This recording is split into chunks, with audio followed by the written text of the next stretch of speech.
What if the reason your life feels so heavy is because you care too much about things that never truly mattered? Think about it. How much of your energy is spent trying to be liked? How many of your choices, your words, your clothes, even your dreams have been shaped not by what you truly want, but by what you thought others expected? From the moment we're old enough to speak, we're taught to seek approval.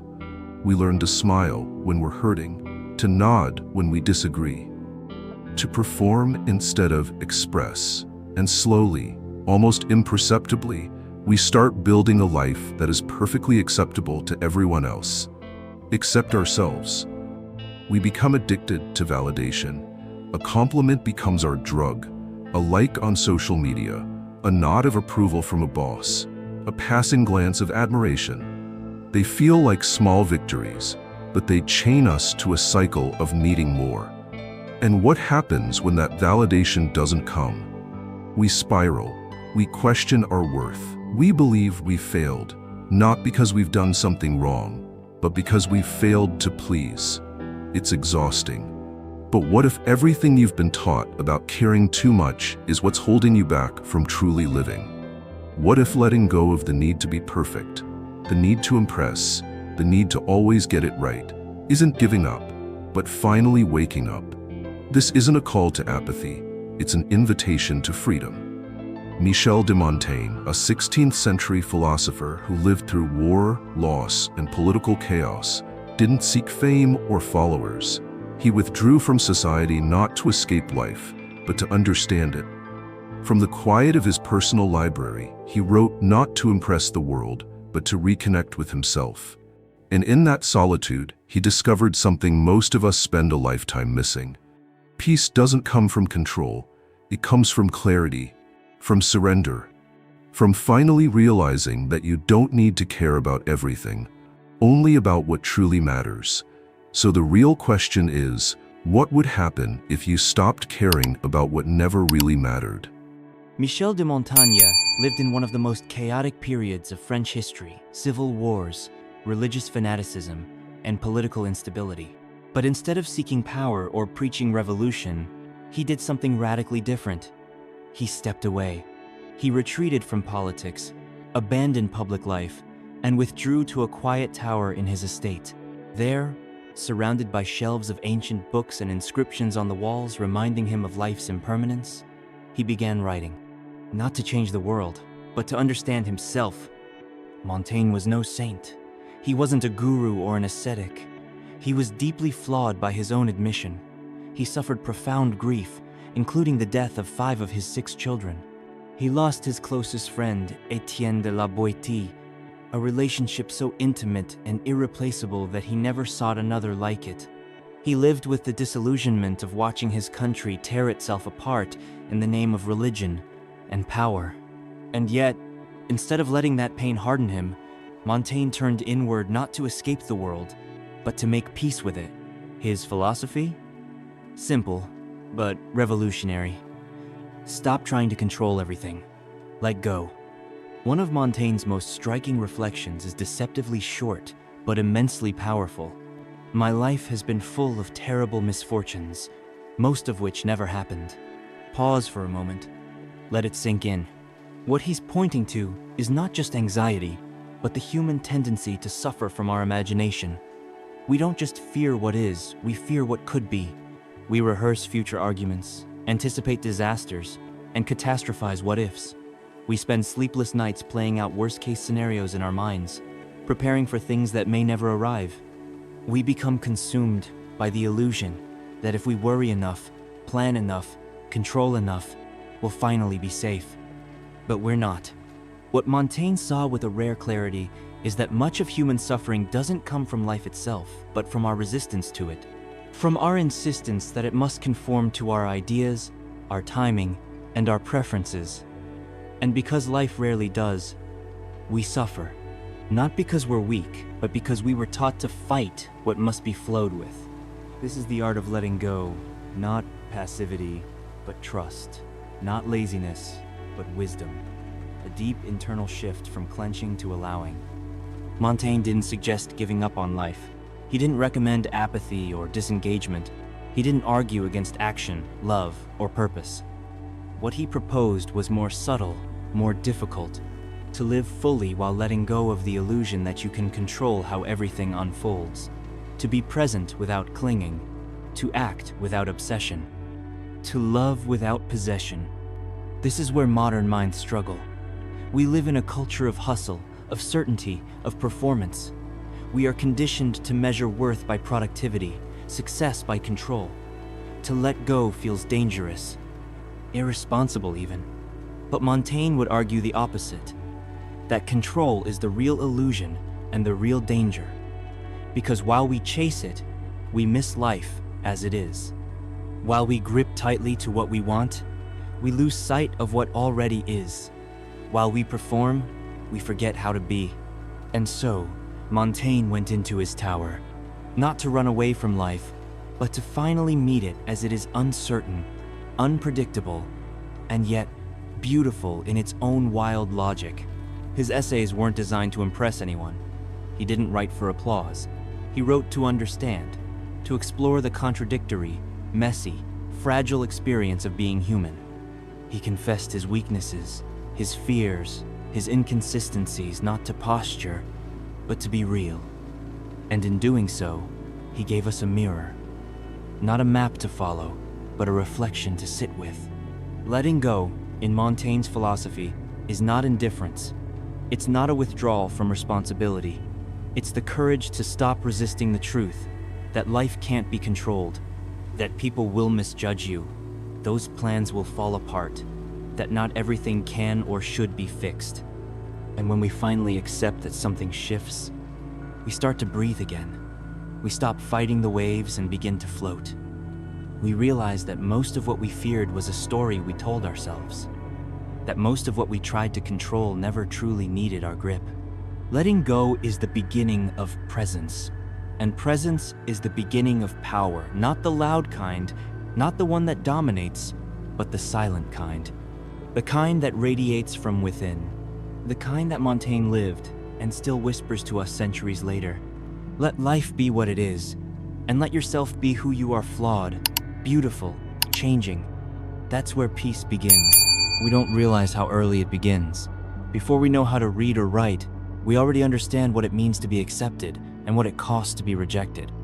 From our first steps, we learn that certain behaviors earn us praise, while others bring silence, disapproval, or even punishment. A smile wins approval. A loud opinion may invite a scold. And slowly, we are trained not necessarily by bad people, but by a culture that values fitting in more than being real. We adapt. We become fluent in the language of approval. We learn how to behave in school to get the teacher's nod, how to dress to avoid judgment, and how to speak so we don't rock the boat. And as we grow older, the game doesn't stop, it just becomes more sophisticated. We pick college majors based on what sounds impressive. We pursue careers that sound secure. We post photos not because they reflect truth, but because they curate the version of us that might get likes. We're constantly trying to be seen while silently terrified of being truly known. Montaigne saw this centuries ago. Though he lived in a vastly different time, human nature hasn't changed. He warned against living for applause, because applause is a fragile currency. It's never fully ours. It belongs to others. And what belongs to others can be taken away at any moment. When your self-worth is built on approval, every silence feels like a threat. Every criticism feels like an attack. You become emotionally outsourced strong only when others lift you, broken when they don't. And this isn't just a personal struggle, it's a cultural epidemic. We live in an age that worships image. Social media rewards the curated self, not the authentic one. Influencers sell perfection, not process. Success is measured in visibility, not in integrity. And in this endless performance, we lose something quietly devastating: ourselves. The irony is that the more we adapt, the more we disappear. Every time we say yes to please, when we wanted to say no, we erase a piece of ourselves. Every time we stay silent out of fear of conflict, We teach our soul that its voice doesn't matter. Over time, this creates a life that may look fine from the outside, but inside, it feels hollow, disconnected, numb. We become actors in our own stories, playing a role we didn't audition for. Carl Jung, the father of analytical psychology, spoke directly to this dilemma. He wrote, "The privilege of a lifetime is to become who you truly are. But few of us ever claim that privilege. Why? Because we're afraid. Afraid that being ourselves might cost us love, that authenticity might isolate us, that honesty might make us unlovable." But here's the truth Jung understood and Montaigne lived. Freedom begins the moment we stop needing to be loved by everyone. Think about that. What if the root of your anxiety isn't that you're failing, but that you're trying too hard to succeed at someone else's game? What if the emptiness you feel isn't a lack of purpose, but the presence of too many masks? Erich Fromm, another great thinker of the 20th century, once said, "The deepest need of man is to overcome his separateness, to leave the prison of his aloneness." And yet, in our desperate effort to connect, we often betray ourselves. We believe that acceptance requires assimilation. To belong, we must blend. But real connection, profound, transformative connection, can only happen between two people who are being honest. You cannot be truly loved if you are not truly known. That's why Montaigne's philosophy feels almost subversive today. In a world addicted to approval, he chose solitude. In a culture that values appearance, he chose introspection. While others chased influence, he chased authenticity. He didn't try to be good, he tried to be real. And that's the paradox. The more real you become, the less approval you need, and yet, the more magnetic your presence becomes. Because something extraordinary happens when you stop performing. People feel it. They may not understand it, but they sense the difference. The quiet strength of someone who no longer needs to be liked to feel worthy. This doesn't mean becoming cold, arrogant, or unkind. It means shifting the source of your self-worth from the outside to the inside. From applause to alignment. From being liked to being whole.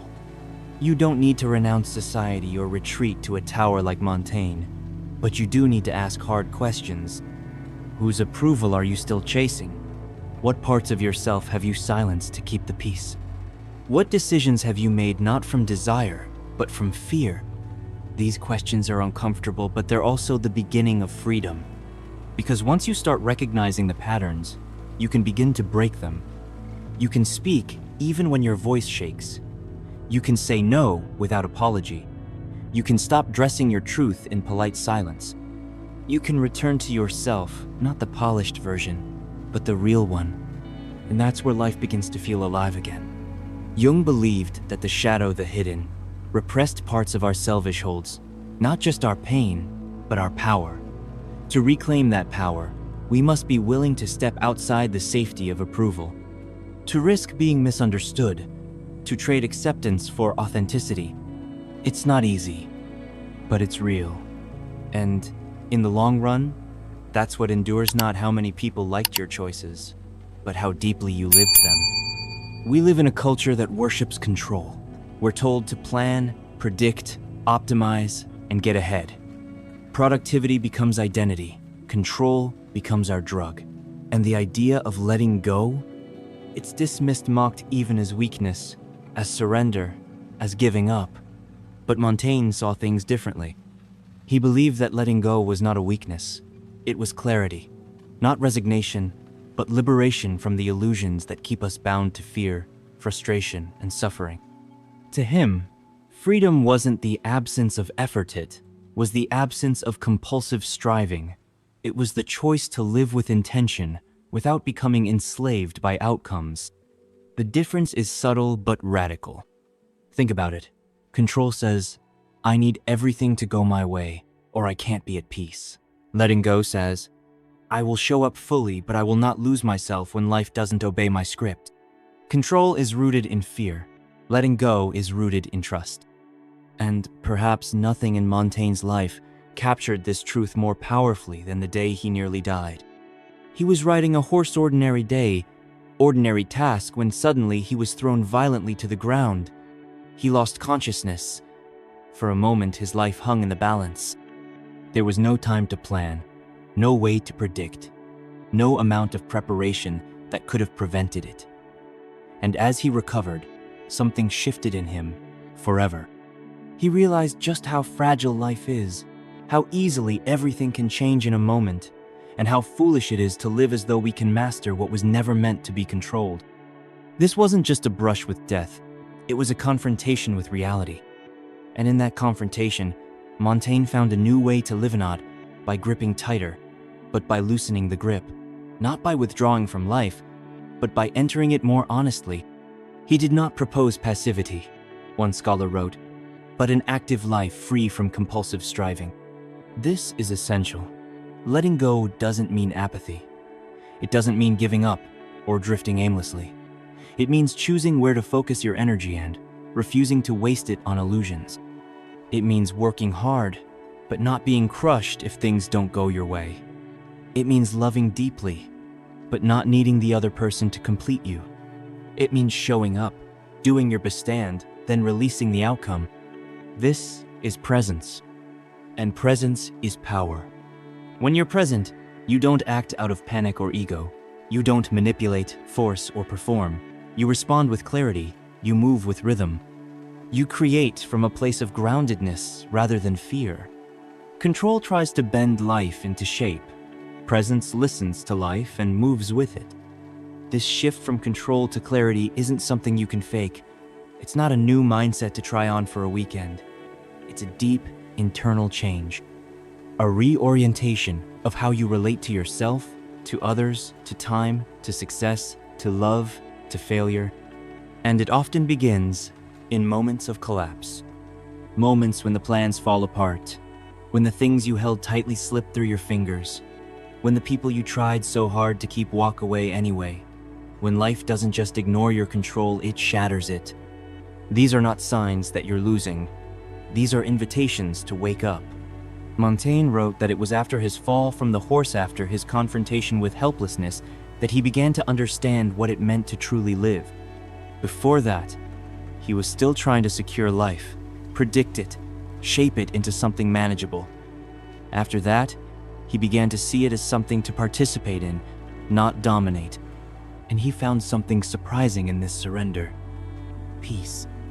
Not the peace of stillness, but the peace of alignment.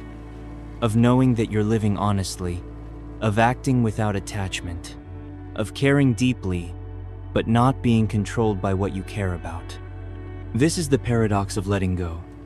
You become more powerful, not less. Because when you stop clinging to outcomes, you start moving from essence. When you stop chasing control, you start attracting clarity.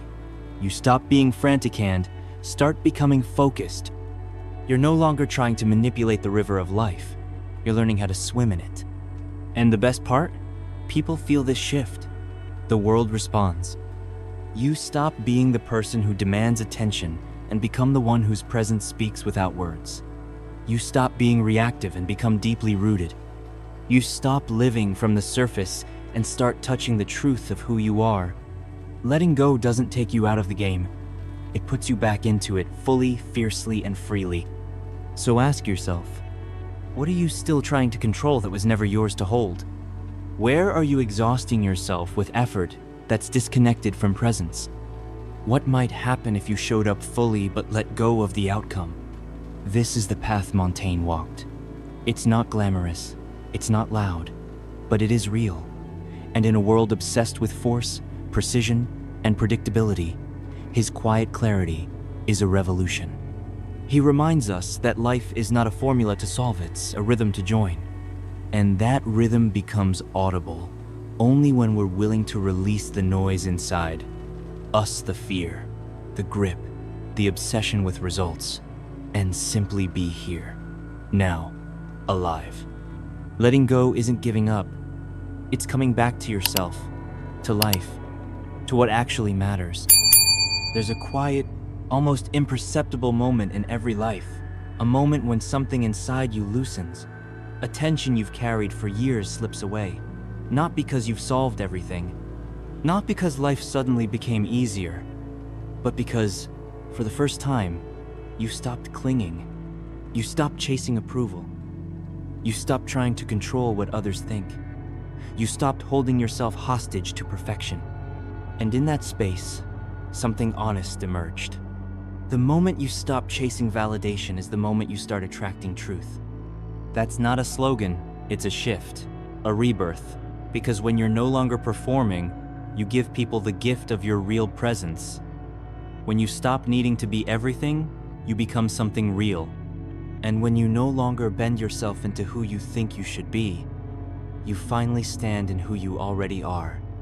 That is the invitation Montaigne offers us. He doesn't give us a checklist.